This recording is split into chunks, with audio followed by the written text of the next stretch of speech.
Bonjour, bienvenue à notre dernier cours sur les probabilités. Aujourd'hui, on étudie la dépendance ou l'indépendance. Alors, les étapes d'une expérience aléatoire composée sont dites indépendantes.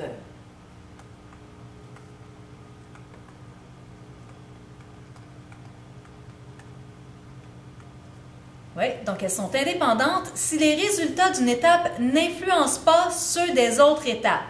C'est comme si je fais un tirage avec remise.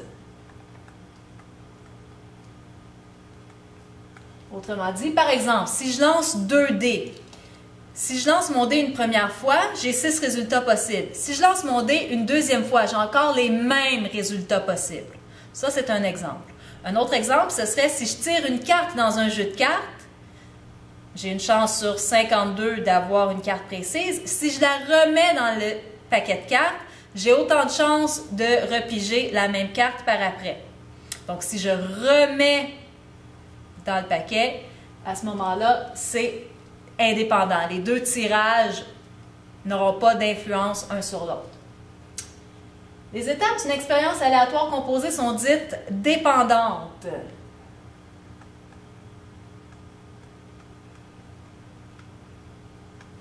Si les résultats d'une étape influencent ceux des autres étapes.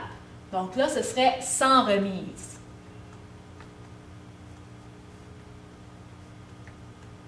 Par exemple, tirer 2 cartes d'un jeu de cartes, si je ne les remets pas, eh bien, ce que j'ai tiré la première fois va influencer mes chances par rapport à ce que je vais tirer la deuxième fois.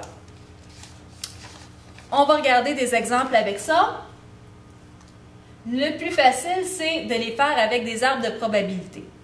Alors, dans le cas où les événements d'une expérience aléatoire composée sont dépendants,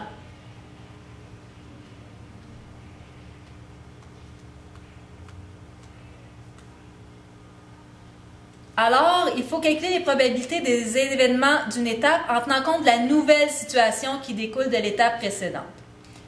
Vous voyez que j'ai déjà pris un peu d'avance en dessinant mes arbres. Vous pouvez appuyer sur pause et dessiner les arbres avant, puis après ça, on va les remplir ensemble. Alors, soit l'expérience aléatoire qui consiste à prendre au hasard 2 boules dans un bocal contenant 3 boules vertes et 5 boules bleues. Dessine le diagramme en arbre et calcule la probabilité de chaque résultat possible si, dans un premier temps, on tire 2 boules au hasard en remettant la première boule dans le bocal après le tirage. Donc, dans notre première situation, ça va être avec remise.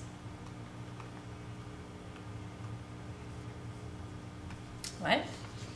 Donc, à notre première pige, on peut piger soit une boule verte, soit une boule bleue. À notre deuxième pige, on peut encore piger soit une boule verte, soit une boule bleue. Soit une boule verte, soit une boule bleue. Les probabilités que je pige une boule verte à mon premier tirage, comme j'ai 3 boules vertes et puis qu'en tout j'ai 8 boules au total, j'ai une probabilité de 3 sur 8. La probabilité de piger une boule bleue, j'ai 5 boules bleues sur un total de 8 boules, ça fait une probabilité de 5 sur 8. Si je remets la boule dans le bocal, j'ai encore 3 chances sur 8 de piger une boule verte au deuxième tirage. J'ai encore 5 chances sur 8 de piger une boule bleue au deuxième tirage. Donc, ainsi de suite. Mes probabilités ne changent pas. Mes résultats, je peux avoir vert-vert, vert-bleu, bleu-vert, bleu-bleu. Et mes probabilités, je multiplie les probabilités de la première pige et de la deuxième pige. Donc, 3 huitièmes fois 3 huitièmes, ça nous donne 9 64e. 3 huitièmes fois 5 huitièmes, ça nous donne 15 64e. 5 huitièmes fois 3 huitièmes, encore une fois 15 64e.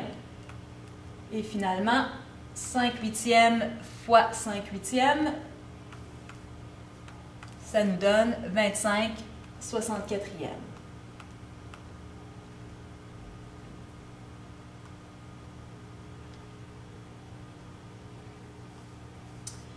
Deuxième expérience.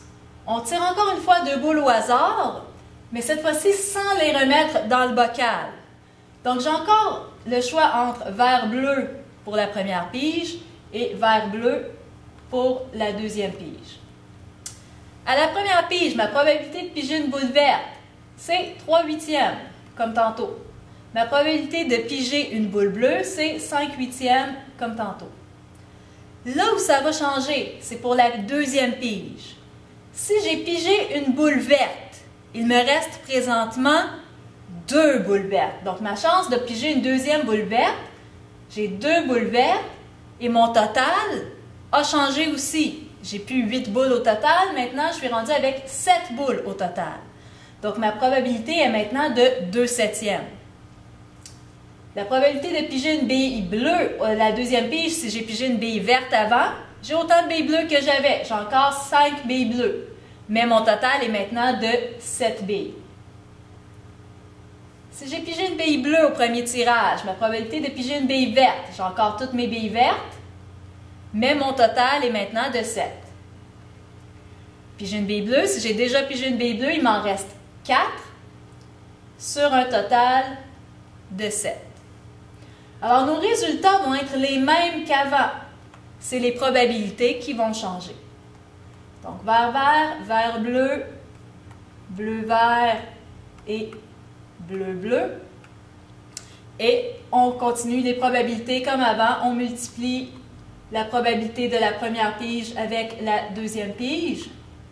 Donc, ça nous fait 6/56e qu'on peut simplifier. On simplifie toujours nos fractions. Ça donne 3/28e. Ensuite, vert bleu, 3/8e fois 5/7e.